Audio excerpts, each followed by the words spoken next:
जो 5 लाख रुपए तनख्वाह ले रहा है, उसको क्या जरूरत है इस आरक्षण की? हम मोदी से कह रहे हैं पहले क्रीमी लेयर चाहिए, उसके बाद वर्गीकरण चाहिए। वर्गीकरण क्रीमी लेयर के बिना अधूरा है। वो तमाम जातियां जो वंचित जातियां थी, जिनको माननीय सुप्रीम कोर्ट ने रिजर्वेशन में हिस्सेदारी दी है, वो तमाम लोग यहाँ खड़े होकर के माननीय सुप्रीम कोर्ट का धन्यवाद अदा कर रहे हैं, उन जजों का धन्यवाद अदा कर रहे हैं और माननीय प्रधानमंत्री जी भारत सरकार को कहने आए कि उस वर्गीकरण को, उस आदेश को सुप्रीम कोर्ट के जल्दी से जल्दी लागू किया जाए। इसके लिए आज जंतर मंतर पे तमाम देश से आए हुए यहाँ पर वंचित जातियों के अलग अलग प्रतिनिधि यहाँ पर पहुँचे हैं अपने अपने दल बल के साथ और हजारों की तादाद में आज यहाँ पर तमाम है। एक ये ऐतिहासिक क्षण है कि अब एक जो SC ST की जो कभी एकता नहीं बनती थी, आज वो एकता की तरफ बढ़ रहे हैं और एक अच्छी बात है और मैं इसका स्वागत करता हूँ। क्या सरकार ने मना कर दिया कि इस फैसले को हम लागू नहीं करेंगे? नहीं, सरकार ने मना नहीं किया है। देखिए उन्होंने मना नहीं किया। उनकी प्रेस कॉन्फ्रेंस में उन्होंने कहा कि क्रीमी लेयर जो सुप्रीम कोर्ट में आदेश में नहीं है, वो उनका सजेशन था, उस सजेशन को हम लागू नहीं करेंगे। क्रीमी लेयर को उन्होंने कहा नहीं लागू करेंगे। वर्गीकरण पे उन्होंने अभी कुछ नहीं कहा है और उन्होंने कहा कि जैसे बाबा साहब के द्वारा सभी वो रिजर्वेशन है वैसे ही रहेगा। और बाबा साहब का रिजर्वेशन ये था कि जो पूना पैक्ट में भी उन्होंने कहा कि जिन दलित जातियों की, अछूत जातियों की सरकारी सेवाओं में, शिक्षा में प्रतिनिधित्व नहीं है, उनको मिलना चाहिए। वही संविधान कहता है और वही माननीय सुप्रीम कोर्ट ने कहा। तो बाबा साहब के संविधान के हिसाब से ही ये आदेश है और हम इसका स्वागत करते हैं। नहीं, 341 क्या कहता है? नहीं तो 341 का इसका उल्लंघन थोड़ा ही है। 341 कैसे कर सकते हैं? क्लासिफिकेशन कर सकते हैं ऑलरेडी 1975 से। लेकिन देखिए एक सवाल लीजिए, अगर 341 की आप बात कर रहे हो तो 341 का कहीं से कहीं भी इसका वो वायलेशन नहीं है, क्योंकि 341 में 2 क्लॉज हैं। एक क्लॉज वो है कि जिसमें उसमें कहा है कि संसद और राष्ट्रपति वहाँ पर शैक्षणिक और सोशली बैकवर्ड जातियों को शेड्यूल करेंगे, उसको नोटिफाई करेंगे। और दूसरा वो है जो 2 है, उसमें जातियों को जोड़ना और एक्सक्लूड करना, इंक्लूड करना। तो इसमें ना किसी जाति को एक्सक्लूड करा जा रहा है, ना उसको इंक्लूड किया जा रहा है। इस जाति में जो ऑलरेडी शेड्यूल जातियां हैं, उन्हीं जातियों के बीच में जो रिजर्वेशन है उसको वर्गीकरण करके उनमें इक्वली डिस्ट्रीब्यूशन का फार्मूला ये दिया गया। नहीं देखिए, 6-7 में से 6 जज ने कह दिया। आप 6 की बात मानोगे, 1 की मानोगे? 1 का ओपिनियन हो सकता है। बहुमत से ये फैसला है। 7 में से 6, 1 के बहुमत से ये 6 जजों ने कहा कि ये क्रीमी लेयर भी लागू होनी चाहिए। नहीं, वो कह रहे हैं 6, 1 नहीं कह रहे, 4 कह रहे हैं, 4। और देखिए लॉ ये भी है जो बहुत सारे, हाँ नहीं बिल्कुल क्रीमी लेयर के साथ है। बिना क्रीमी लेयर के ये वर्गीकरण अधूरा है और क्रीमी लेयर लागू होना चाहिए। और क्रीमी लेयर को लोग समझ नहीं रहे। इस तरीके से उन्होंने बता दिया जो विरोधी पक्ष है कि जैसे सफाई कर्मचारी पक्का है उसी पे आज लगने वाला है। ये इसके 3-4 क्राइटेरिया हैं। ये क्रीमी लेयर लगना चाहिए तभी उसका है आखिरी पायदान पे। 40 या 50,000 रुपए तनख्वाह ले रहा है, उसका नहीं लगेगा? नहीं लगेगा। मैं आपको ये अच्छा सवाल है, मैं बता देता हूँ। उसके 3 क्राइटेरिया हैं। एक क्राइटेरिया ये है जो 8 लाख रुपए तक का जो सालाना इनकम की वो है, उसके ऊपर सीमा वो है प्राइवेट सेक्टर में जो लोग काम करते हैं, सरकारी क्षेत्र वाले नहीं है। और जो 8 लाख कमाएगा इसका मतलब उसकी 70,000 रुपए महीने की तनख्वाह होगी और 70,000 रुपए होगी तो उसको जरूरत नहीं है रिजर्वेशन की। और दूसरी बात, जो सरकारी क्षेत्र में सरकारी कर्मचारी पर उसका फाइनेंशियल क्राइटेरिया नहीं है, ये 8 लाख रुपए का फाउंडेशन नहीं है। उनके ऊपर है जो सरकारी कर्मचारी सीधा A क्लास अधिकारी भर्ती होगा, IAS IPS गेजेटेड ऑफिसर, वो इससे बाहर रहेगा इसके दायरे से। बाकी सफाई कर्मचारी, क्लर्क, फलाने डिकड़े, B कैटेगरी तक के जो कर्मचारी हैं परमानेंट, उनके ऊपर ये क्रीमी लेयर लागू नहीं होता। और तीसरी बात, जो फौज है, जो आर्मी है, नेवी है और एयरफोर्स है, उसमें जो कर्नल रैंक का आदमी भर्ती होगा उसी के ऊपर क्रीमी लेयर लगेगा, बाकी औरों पे नहीं लगेगा। तो जो कर्नल लग रहा है, IAS IPS लग रहा है, जो 5 लाख रुपए तनख्वाह ले रहा है, उसको क्या जरूरत है इस आरक्षण की? हम मोदी से कह रहे हैं पहले क्रीमी लेयर चाहिए, उसके बाद वर्गीकरण चाहिए। आर्थिक आधार पे थोड़ा दिया बाबा साहब ने। आर्थिक आधार पे देखिए, सुनिए यही बात है। ये आर्थिक जो आर्थिक अरे क्रीमी लेयर आर्थिक नहीं है भाई।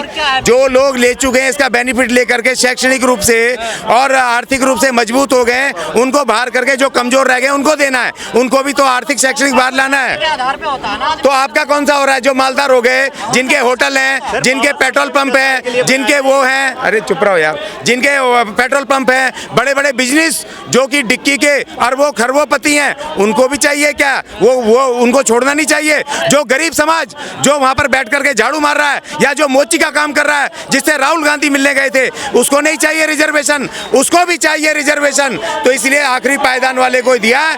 ये सामाजिक न्याय के ऊपर आधारित ये पूरा का पूरा वो है। देखिए, जबकि जो क्रीमी लेयर को वो प्रधानमंत्री जी मना कर चुके हैं, लेकिन हम कह रहे हैं कि क्रीमी लेयर भी लागू करो। रोका है ना, अगर रोका होता, नहीं रोका होता तो उनको मिलता नहीं। जो मोची है, देखिए सुनिए, हाँ यस, जो यस देखिए आप, अरे आप सुनिए, आप नहीं पूछ लिया रोका कैसे, मैं बताता हूँ कैसे रोका है। देखिए, सवाल इस बात का है, जो हमारे BR गवई साहब जो अनुसूचित जाति के जज हैं उसमें 7 में से, उन्होंने कहा क्लियरली कि चंद लोग इस रिजर्वेशन का लाभ ले रहे हैं। उन्होंने कोई जाति नहीं बोली, उन्होंने बोले चंद लोग लगातार इसको रिपीटेडली उसको ले रहे हैं। और एक जज ने कहा कि पीढ़ी दर पीढ़ी चंद लोग इसका फायदा ले रहे हैं। एक ही जाति में, चमार जाटव जाति में भी जो गरीब है ना 70%, उन तक भी नहीं मिला है। एक घर में 4-4 IAS, एक घर में 4-4 डॉक्टर, एक घर में बिजनेसमैन भी, IAS भी और नौकरियां भी। तो आपको तो खुद इसको कहना चाहिए कि हर जाति के कमजोरों को मिलना चाहिए, क्रीमी लेयर लगना चाहिए। और उन्होंने एक सजेशन दिया है कि राज्य सरकारें ये पहले तो उन्हीं चीजों की 3 पीढ़ी जज बन रही है, 3 पीढ़ी जज बन रही है। हाँ ठीक है। देखिए, 3 ऑर्डर ऐसे आए जिसमें कि 81 में पहला आया, जब इंदिरा गांधी की सरकार थी तो पॉलिटिशियन जो है ये तमाम लोग अपने लोगों को भरते थे जज वगैरह बनाने के लिए। 3 ऐसे हिस्टोरिकल जज हुए इस तरह के, उसके ऊपर केसेस लगे। और उस समय जब पॉलिटिशियन करते थे, हर सरकार जो है कि अपना बना देगी। जैसे अभी लफड़ा चल रहा ना CD का, CBI का, सुनिए, नहीं अब नहीं चुन रहे, अब ये चीफ जस्टिस और 4 सीनियर जज हाई कोर्टों के, वो इसको चुनेंगे और वो जज बनाएंगे। और कहीं तक ये बेहतर भी है, क्योंकि इसमें पॉलिटिशियनों का हाथ नहीं है। आज जब आपको पुलिस उठाती है भ्रष्टाचारियों को, ED वाले, आप कहते हो ये डायरेक्टर जो है वो सरकार ने भर्ती किया है। जब इलेक्शन कमीशन से वो EVM नहीं हटाता, आप कहते हो ये मोदी ने भर्ती किया है। अब जो कोलोजियम से जहां मोदी का हस्तक्षेप नहीं है, तो वहां पर आप कह रहे हो कि मोदी के हाथ में दे दो। यार बड़ी बात, डबल बात मत करो, एक बात करो।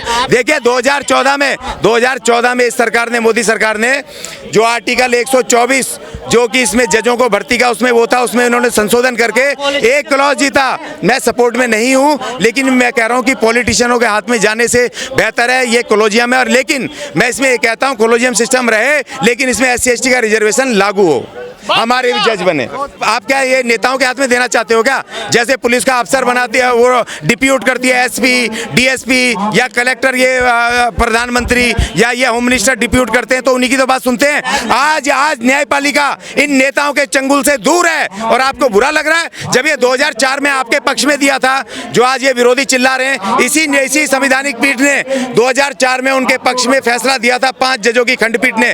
तब ये तो आपको कोलोजियम के नहीं दिखाई दिए, तब ये बामन ठाकुर बनिए नहीं दिखाई दिए। 2004 में, 2018 में जब SC/ST एक्ट को लेकर फैसला सुप्रीम कोर्ट, आप भी सड़कों पर थे, तो वो सबके खिलाफ था। देखिए SC/ST एक्ट था वो, एक मिनट, अरे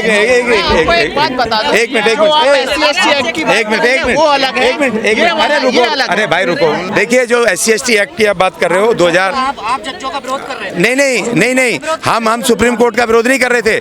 हम उस ऑर्डर का जो सुप्रीम कोर्ट ने दिया था SC/ST को कमजोर करने का, हम सब ने उसका विरोध किया। और सारी जातियां उसमें शामिल थी, कोई एक जाति नहीं थी। और सबने मिलकर के 2 अप्रैल 2018 को ये मूव खड़ा किया, तब जाकर के सरकार ने उस ऑर्डर को पलटा। और ऐसा नहीं है कि एक जाति के लिए इस ऑर्डर को पलट दिया जाएगा। और ये कोलोजियम सिस्टम है, इस कोलोजियम सिस्टम के देखिए 15 में 2 आपके समर्थन में आ जाए तो न्यायपालिका ठीक, विरोध में आ जाए तो खराब। देखिए जो कमजोर पक्षों के हक में जो ऑर्डर है, उस जो संवैधानिक पक्ष में है, हम उसके समर्थन में सारे के सारे जो कमजोर के। और 2004 में जो विरोधी पक्ष है उसने लड्डू बांटे थे, आज गरीब लोगों को मिल रहा है। ये तो आपको सपोर्ट करना चाहिए हर जाति के।